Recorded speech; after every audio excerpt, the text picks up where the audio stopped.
It's now time for Faith Works with Pastor Jimmy Ellison from Noonan City Church.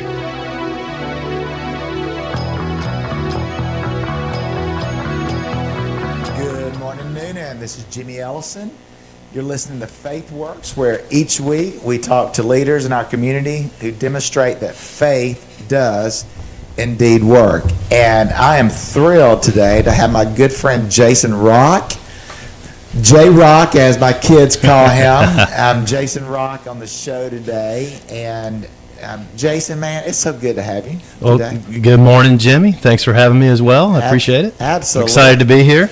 Well, I wanted to have you on the show for several reasons, Jason. Jason is a businessman and has been in, you started right out of college doing business, right? Yeah, probably about 25 years in sales. Yeah, in sales. And you have done a lot of different things, sold a lot of different things, but you've always sold something.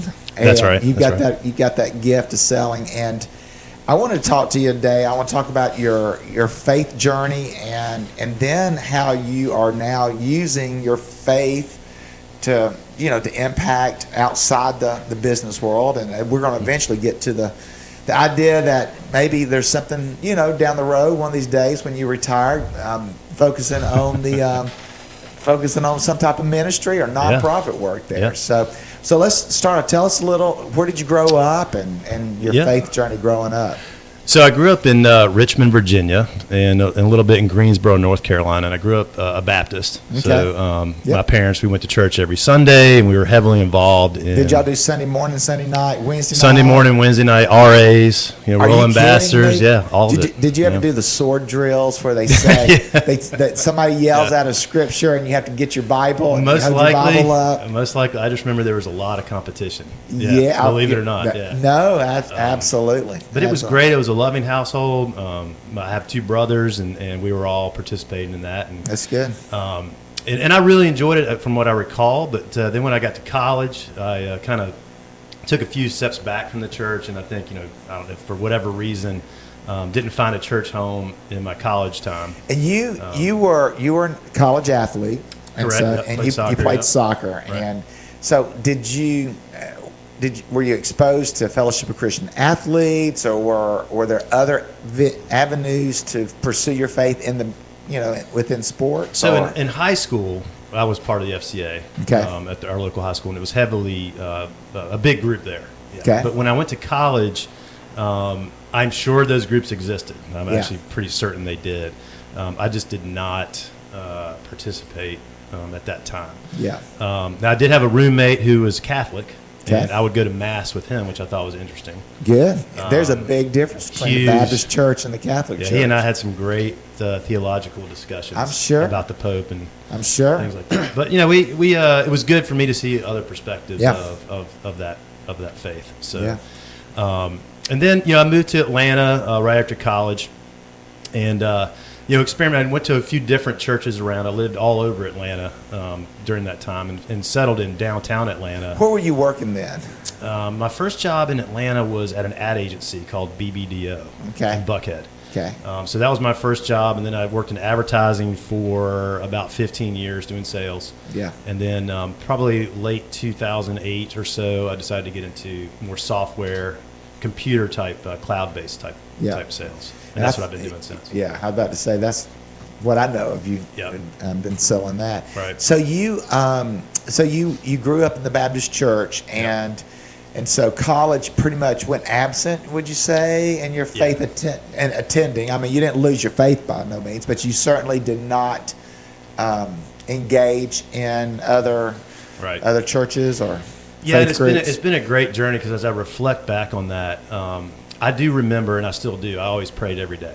Okay. Even when I was in church. Even something I started back when I was in grade school, where I'd say a prayer every night. Okay. And I still do. Before you go to bed? Is that it? Before I go to bed. Routine? And is it a reflecting on the day prayer? I don't want to get too personal with your prayer life, but is it a, God, this is what I could have done different today prayer? No, it's always been the same. I always thank Him first. for the day. Thank Him for the blessings of the day, the opportunities to hopefully make an impact. Yeah. I've always asked for blessings for family, friends. You know, say, hey, bless my parents, bless my grandparents, whomever. Yeah. Do that, and then just say, you know, I might have something coming up, like a big soccer game or a sales meeting, or just say, hey, look, just help me to do my best. Okay. I don't need to win the deal. I don't need to score the goal. Just whatever I can do to make an impact, just help me to do my best and have the courage to do that. Yeah. And so that's all I ask for generally. Yeah. And, you know, in the morning I'll wake up and do the same thing. Okay. So I stuck with that even though I wasn't in church. Yeah. Okay. And you learned, your parents teach you that, or is that just something you just... I think just being in church, and I think as I reflect, it's more about having that real relationship with Christ. I think for me, Jesus has always been my best friend. Yeah. I mean, he's always been in a relationship with me. I mean, I've gone up and down with my relationship with the church and my relationship with religion. Right. But he's always been there. Yeah. You know, and I can always, when I reflect, I'm like, you know, no matter where I was. That's good theology. That's good theology. He's never left me. And I look at where I made some mistakes, and, you know, I can look back and be like, man, what was I thinking? Sure. And all of a sudden I'm like, but it was him. Yeah. He was there, even though I wasn't fully engaged. Yeah. But he was always there. And so that's how, you know, I always stop and reflect on the blessings of my life, because, you know, when I wasn't fully engaged with him and serving and all that, he was always there. Yeah. So that's how I know. So you got to Atlanta. Yep. And so you're living in, where you live in Buckhead, or you? Yeah, first lived in Buckhead. I think every new Atlanta person lived in Post Brookhaven. I know. Right. Yeah. So that's kind of the place to be. Yeah. Yeah. So then lived there for a little while. Lived in Virginia Highlands for a while. Okay. Actually did a little stint outside the perimeter in Dunwoody. Really? Yeah. So did a little. I'm surprised at that. It was shocking. It's just too expensive, man, to stay inside of Atlanta. But, sure. Eventually, I settled when I bought my first home. I guess it's a condo in downtown Atlanta. Yeah. In 2000. So that was a condo in the Healy building. So for people that have been around Atlanta for a while, know that building. It's been around since 1912, but it was a great location, and it was kind of an urban pioneer, I called myself, because there wasn't a lot of people living in downtown Atlanta at that time. And I think that's for those who don't know, it's downtown. Yeah, it is a downtown Centennial Park. Yeah, it's a downtown building. Yeah, yep. A lot of history there. Yes, a lot of history. And I had a little dog. I had a Boston Terrier. Remember Pappy? Oh yeah. So you know, I think the experience of downtown was what really kind of transitioned me back to, you know, wanting to get back involved in serving and so forth, because of the conditions of some of the marginalized that are down there. Sure. And, back then, it was probably even more so than it is today. I think they've taken steps, but we crossed paths in 2007. Correct. Yep. That fall, and had you gone to any churches in downtown leading up to that? So you're spending that's 7 years in downtown right at that point. I had not. So between 2000 and 2007, I was the Easter Christmas church person. Going back whenever you're back home. Yeah, go back. And like I said, I was still doing my prayer every night. I wasn't really into the Word. I wasn't reading the Bible. Yeah. But I was praying, and you know, I try to do the quote unquote the right things, but you know, of course that never really happens all the time. Sure. But one day I was walking around downtown like I did a lot, and this was my wife now, Juliana. We were dating at the time, and we walked past her church, and she said, "Well, Atlanta First Methodist." Yeah. And she said, "Well, how come you're not going here?" Because I think she's a Methodist, right? And so I was like, "Well, I'm not a Methodist." But yeah, but I don't know what I am now. Right, you know, so. and at the time, there were no Baptist churches. All the Baptist churches had left downtown at that point. Right, the downtown area. Yeah, go. Yeah, and I think the Baptist church. I mean, nothing against the Baptist church. It's a wonderful. Be church. Careful. A lot of Baptists listen to this. But it's you know, I enjoyed the Methodist thing. It was pretty similar in enough that I could relate to it. And you know, she got me to come in there, and I met you, of course. Yeah. And we had a really good experience. Yeah. You know, coming there, and the difference for me was it was the first time I'd heard a church really talk about going outside the walls. Yeah. You know, for me, it wasn't about being a part of the church as much as it was, what is the church doing in the community to better it's the inhabitants in that community. Which instead of hey, you know, coming to church is great. and it's necessary, and it's part of worship. But I think getting out and you being the hands and feet, as we've talked about, is very important.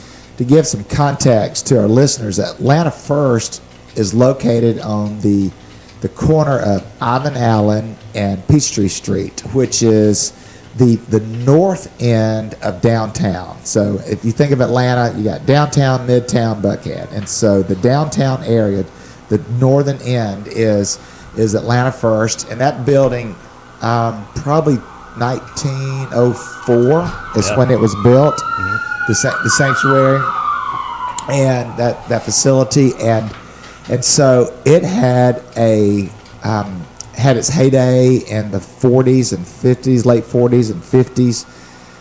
And then mid-60s started to decline a little, just with white flight, and it declined for 40 years, if you can imagine that, 40 years. And when we got there in the summer of 2007, Beth and I were sent there, and I was the pastor, and they had 85 people coming.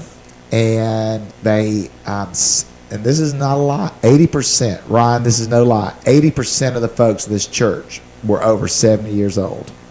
If you can just think about 80% of the people sitting in the sanctuary on a Sunday were over 70. And so that's what you walked into. That's right. That's what you walked into. Now we picked up a few folks, but it still was a small church. Yeah. In downtown there. Yeah. But beautiful church and wonderful people. Absolutely. And so we just kind of hung in there. We enjoyed the sermons and so we kept coming. So we started going, and I got to know Jim a lot better, and we started looking at local missions, which was something that was huge in his heart, I know, and he was getting the church to agree to that, which I think they were, which was a great sign for them. They embraced it. I mean, they were happy to jump on. And there was no lack of opportunity, so we were in the right place to do something. People have no clue what it's like when every day there's an opportunity to connect with somebody who's marginalized, chronically homeless. Some were mental health issues. It's just every day. Yeah. And people, I remember the first time, Jason, that I stepped over somebody to go to church to go to the church door or actually wake them up and say, hey, I'm about to open up. We're having church. Let me get some coffee for you. I remember those first, sleeping on the doorsteps at the church. It's crazy. Yeah. If you've not lived that, people have no idea what that's like. No. But I'll tell you, it's I learned two different things from that. One, serving in a corporate way is a great thing to do, right? Yeah. So going into a mission or somewhere and serving food or things of that nature is always an amazing thing to do, and interacting with people. Yeah. But the other thing I noticed is that and this is where I think it's a walk with God, where you're walking with Him, not just in the corporate moments, but in your daily life, whoever you come in contact with, whether it's in a sales meeting or on the street. And I would realize that there were men and women that I would run into, and it's because I had this dog. They would come up and ask me if they could pet my dog. And I would say, of course you can. And they would start doing that. And they'd say, no one's asked me. And I asked them how they were doing. And they would say, no one's asked me that in 2 months. I was like, no one's asked you how you're doing? Like, no one's asked me that in 2 months. And I said, that is where, if I can just do those little things. Absolutely. Every day, be consistent about it. You're giving people dignity. Yeah. You're acknowledging them as a fellow human being. Right. When you're kind that way. Yeah. When you're genuinely, you want to know how they're doing. You really want to know how they're doing. Yeah.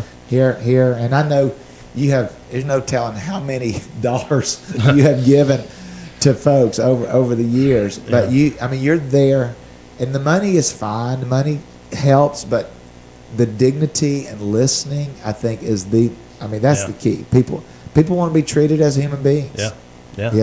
Yeah, and if you ask them what they really want, again, it's no different than being if you're doing your sales job right, you're listening more than you're talking. Well, listen, we've laughed about that, but that skill set, is so applicable in ministry because of that very thing. People, listen, go in listening to people. Yeah. In a great story I had to take my dog out at 2 a.m. one night, and we were out walking around downtown Atlanta, and a homeless man came up to me, and he started asking me for money. And I said, well, look, I don't have any money, but what do you really need?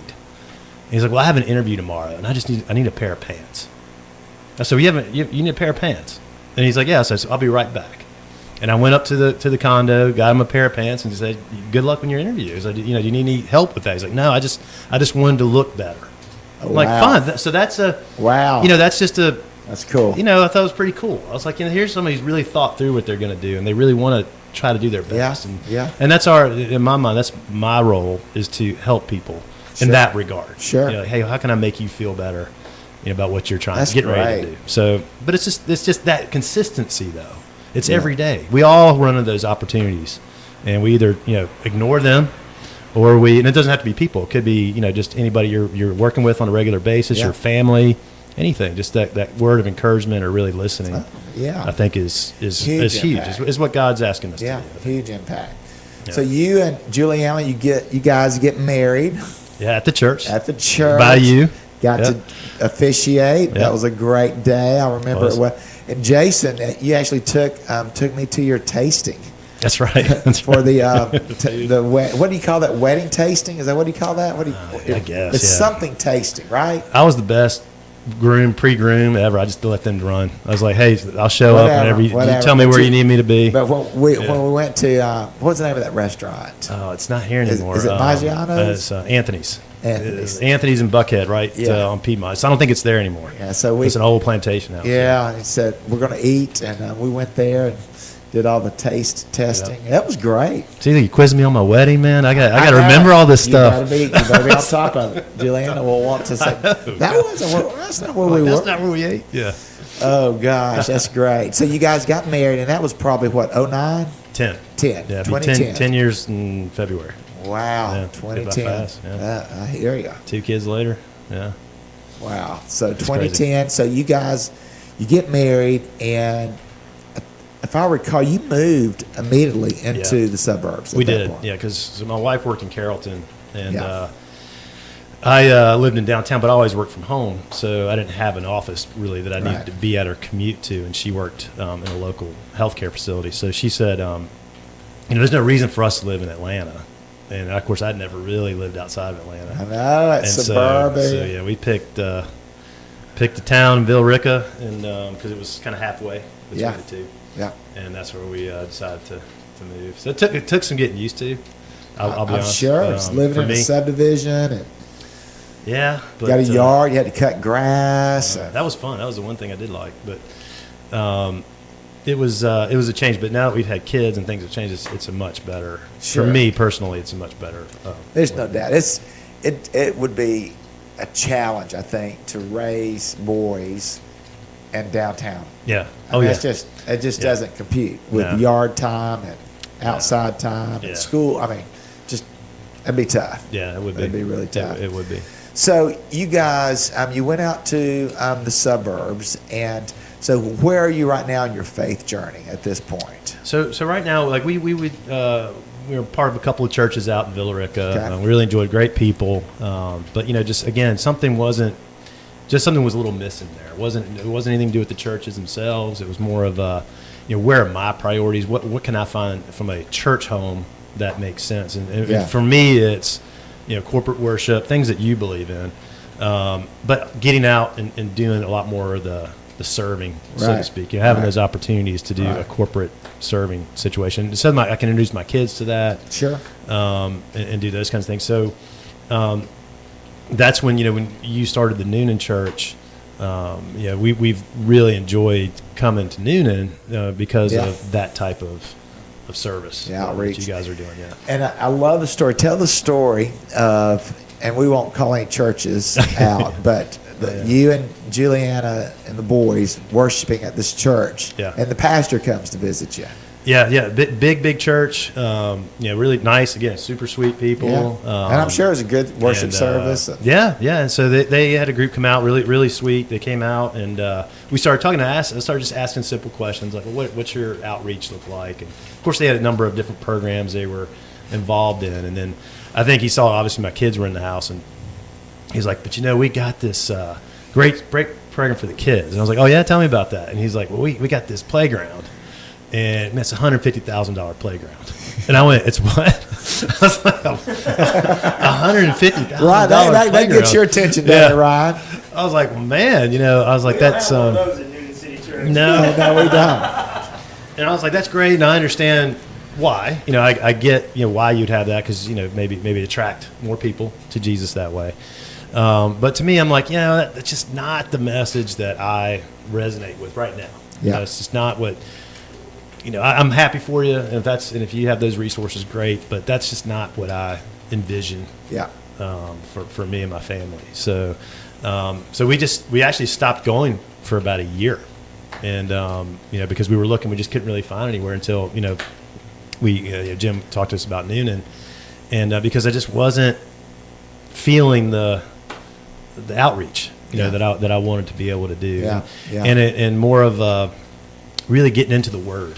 It's all, to me, it's like just taking the Word at face value and getting into it, and really studying the words of Jesus and the words of those supporters. One of the things, Jason, that I've loved, you've got two just precious boys, Henry and Patrick, and you bring in the boys out to do mission work. Yeah.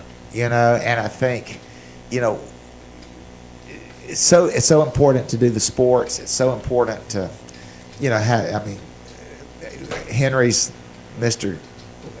That's not karate. It's Taekwondo. Taekwondo. This guy's black belt. Black belt. Yep. Shout out Yep. to Henry. And they and those are that's such good, and it's so important to model serving the marginalized, Right. And making an impact, doing something for others. It's not all about you. Right. And he's and my 5-year-old, he's not quite there.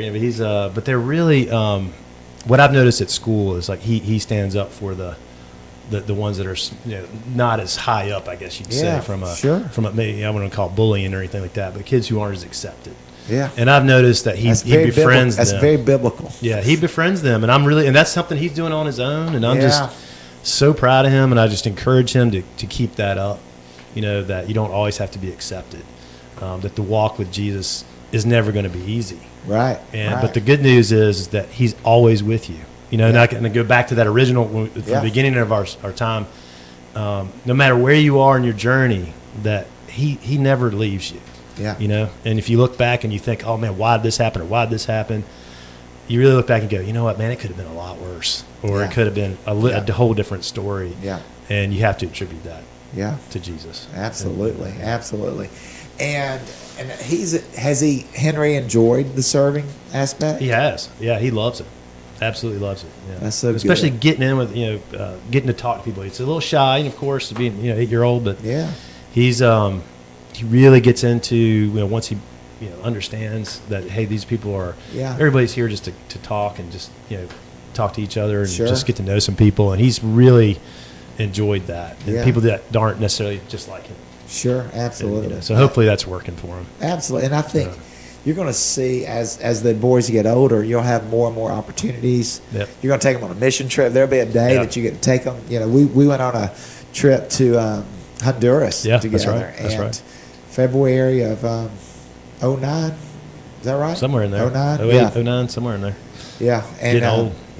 We went. I know it a long time ago. So we did that mission trip, but there'll be an opportunity for you to take them on a trip, and it's different. I mean, I've gone on many trips by myself or with a group, but then when I've taken either Will or Ben with me, my boys, one of my boys or both my boys, I mean, it changes things. I mean, it's special. I mean, it really is. And even locally for what you're doing at Restoration Atlanta. We've taken them to a couple of those Friday night events, and they've just had a ball with the children and the ladies. And it's local missions. I still think are near and dear to me because there's a big need.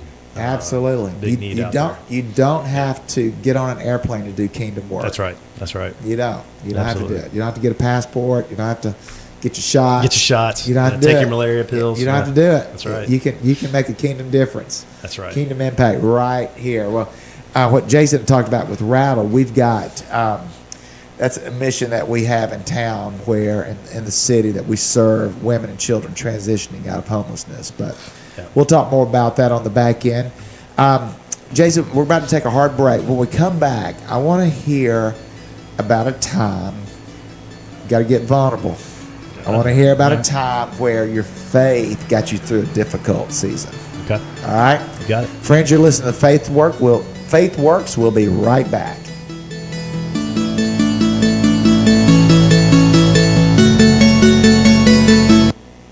You've been around long enough to know good stuff when you hear it. That's why you're here now. Classic Hits, WQEE 99.1 FM, The Key.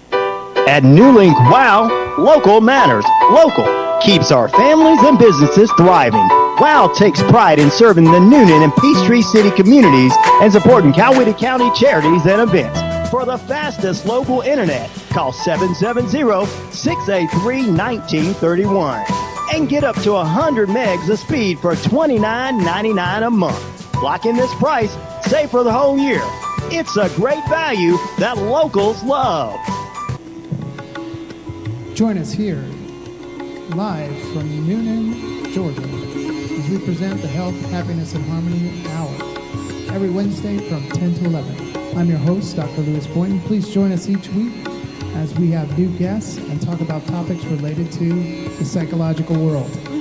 We're hoping that you will find interesting and helpful topics that will help you have more health, happiness, and harmony in your life. Join us every Wednesday from 10 to 11 at 99.1 WQEE Rock and Roll Radio.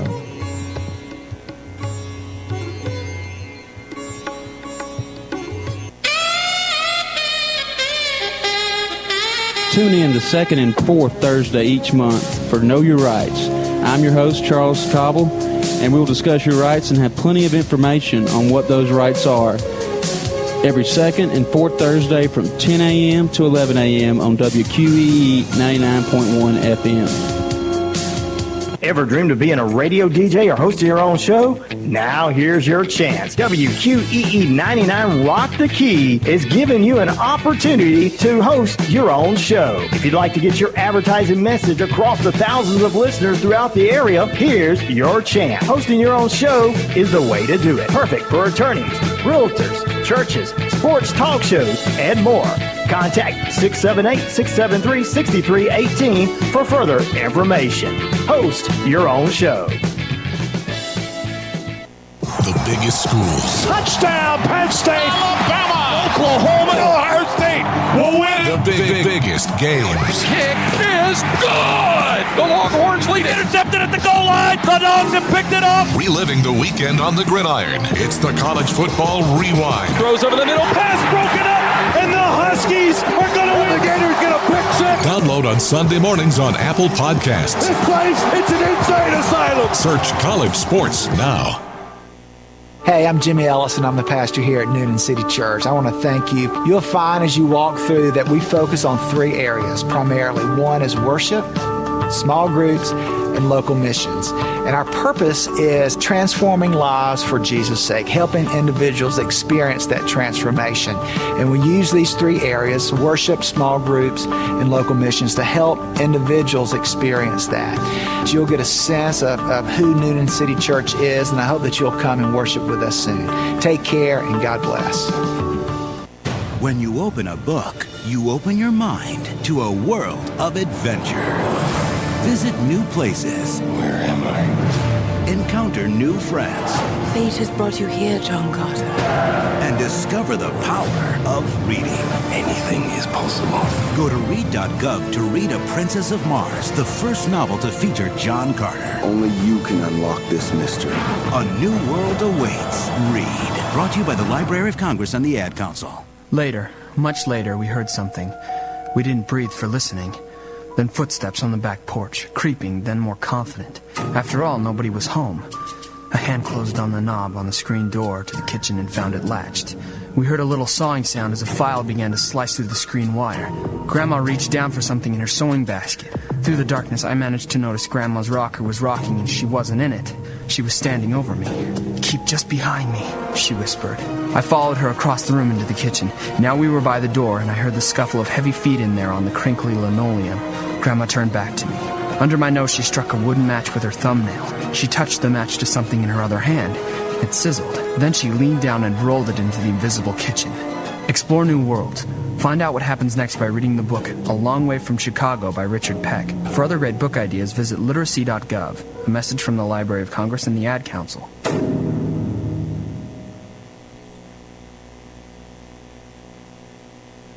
Around long enough to remember getting up to turn the channels on the TV? That's classic. Classic Hits. WQEE 99.1 FM, The Key.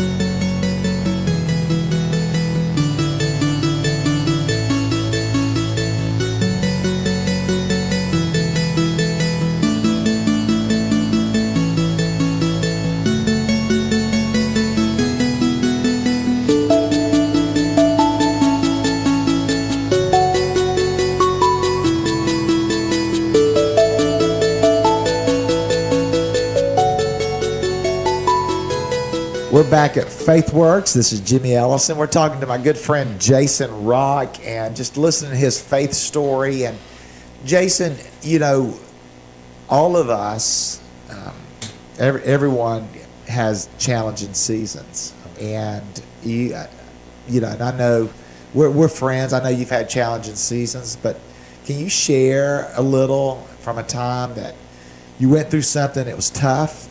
And it was your faith that you held on to in the midst of that season. Yeah, absolutely. And thanks for the question. There's been a number of times, you know, where faith has gotten me through, but I would say the most applicable one, maybe for the listeners, since I'm in sales and it might help people with their daily work lives and so forth. You know, sales is an up and down journey. I always talk about people when they work, they might have a nice flat line. You know, when they go to work every day, there's little ups and downs, but for the most part, it's fairly consistent. Whereas with the sales role, you know, you have good days and you have really not so good days, and right. You know, it's a yo-yo, and you know, you can have great celebrations, and then the next day they're like, "Well, where are you today?" You know, that kind of stuff. And for a long time, I struggled with that for many years, and I was too young in my faith, my understanding of what Jesus could do for me in that world, to really think, you know, how can I apply what I'm learning for all the other things I'm doing to this career? And what I learned is that, you know, Jesus' whole story about peace, you know, being at peace with yourself and asking him to carry those burdens is actually real.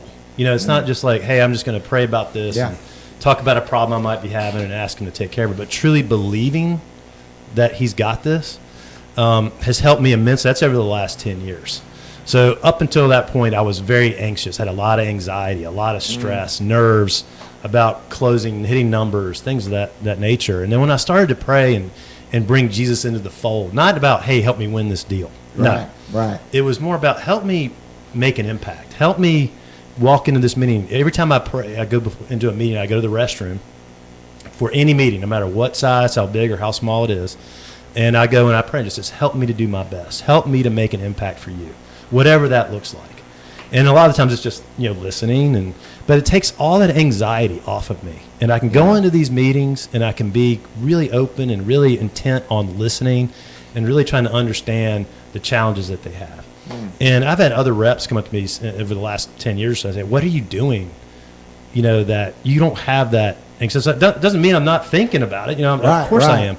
But I think it doesn't bother me. I sleep at night. You know, I don't, you know, I turn it off after 5 o'clock, you know, that kind of stuff. And I said, because I know that one way or the other is going to be a positive outcome. Now, it might not be what my boss's outcome would be, or, you know, but in some way or another, however I'm being judged is not by the human part. It's going to be by God. You know, how did I handle these situations? And every single time, there's always a challenge, always one. But it's how can I look at it from a way of peace, you know, a way of positiveness. And so even if it doesn't work out the way I thought it would or maybe should, I'm okay with it. I can move on. And there's always another door that opens. Yeah. And I think ever since I've been taking that approach and truly believing in that, that's the caveat. It's not just praying about it, but truly believing that when I walk into that room after I've said that prayer, it's all good. No matter what happens, good to go. Having that peace that no matter what, Yep. at the end of the day, God's still God. He's still God. And you've given it all you can. Yep. You know, what is that prayer? It's something to the effect of you work as if it all depends on you, and you pray as if it all depends on God. You know, you do what you can, control what you can, but there's so many things you can't control. Right.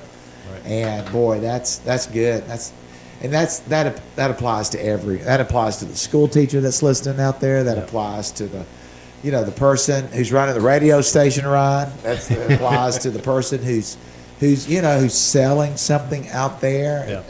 The person who goes to the Ford plant and works at the factory all day. I mean, it's having that assurance that the Lord is with you. Right. I mean, that's a good place. That's a good place to be. Yeah. It's helped me immensely. And so it becomes more of a joy as opposed to a job. Yeah. And a privilege. So how old are you, Jason? 46. 46. Yeah, 46. And there will be a day, one of these days, that you probably will retire, and hopefully sooner than later. You're in a career you've been very the Lord has honored your efforts, and so there'll be a day, hopefully sooner than later, that you can say, you know what's next? Right. You know what's next? And we've had this conversation off air before, but you've articulated to me that you're of course making a difference now, but you want to make even a bigger difference. Right. Where's that coming from? That whatever's inside of you, what's making you want more? Yeah, it's a great question. I'd say over the last 5 years or so, it's been more about making that lasting impact. And I'm not sure what that looks like, but I just know that something's tugging in my heart. That it's not you spend a lot of your time at your job and your work and so forth, and all that's good, and you can make impacts there, as we just talked about. Yeah. But I want to be more intentional about it. I think that God keeps calling me to something, and I think He's put me through all the opportunities that I've had over the last 25 years to give back in a way that maybe I can help people in different ways than I've been doing now. So selling is whether you're selling a product or software. It's also you can use those same skills in helping people overcome obstacles, and even helping myself come over obstacles. So what that looks like, obviously there's a nonprofit angle to that, and there's a serving angle to that. And you and I have talked about it. That's why you and I keep throwing stuff off each other, and you're a great sounding board.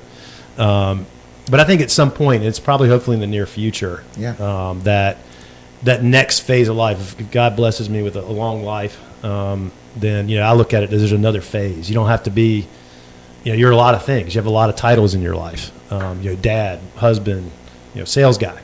But what else? What else is? It wasn't meant to do this the whole time, right? I don't think. Right. So what else is there? And so that's what I'm looking for. And I'm praying about it, but we'll see. Yeah. Who knows? Who knows? Who knows where that's gonna go?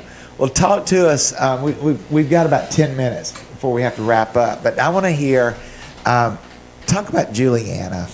You guys, what a special lady she is. She's awesome. Yeah. Special lady. Where did y'all meet, and how has faith played a role in your marriage? Well, so I was that guy who, bachelor till I had two rules. One, I had to be 35, and I had to at least dated someone for at least 2 years to get to know them. So you were not going to get married before 35? Before 35. That was my... Where in the world did you come up with that rule? Well, so my parents got divorced 32 years into their marriage. And so I was in my late 20s when that happened.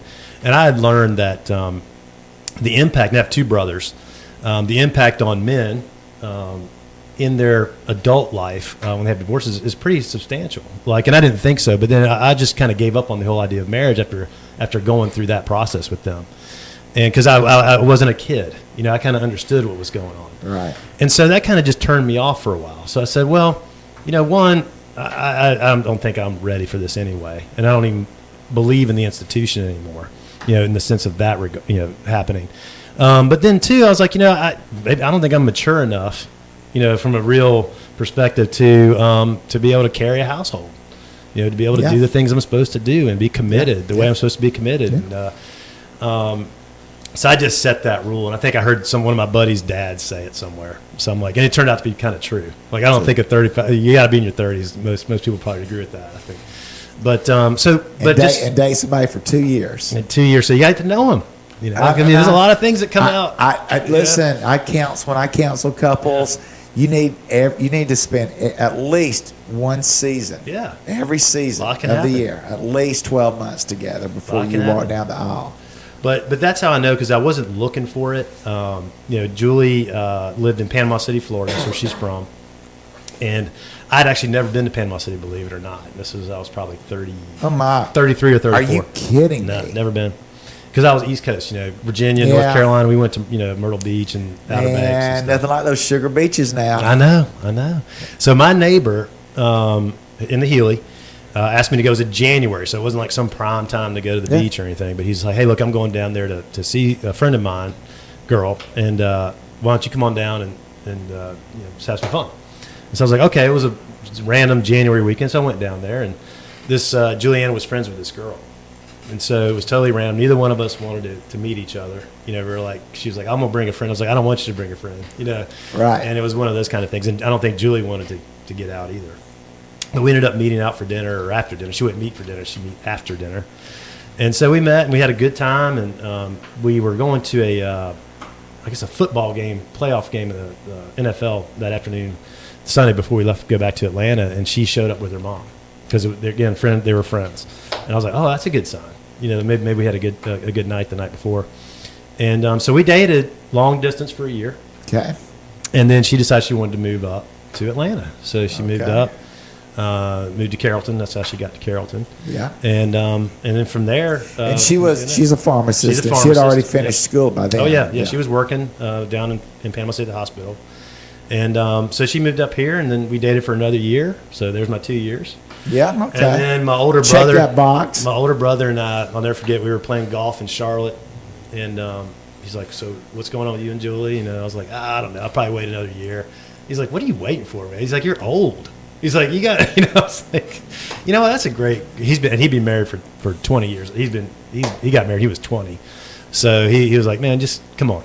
And so he was right. And so Julie and I, popped the question. She thankfully said yes. And, but one of the things we had, and she's helped me with this, was, if there's a prioritization in life, it's God first, us second, family third, finances later, work.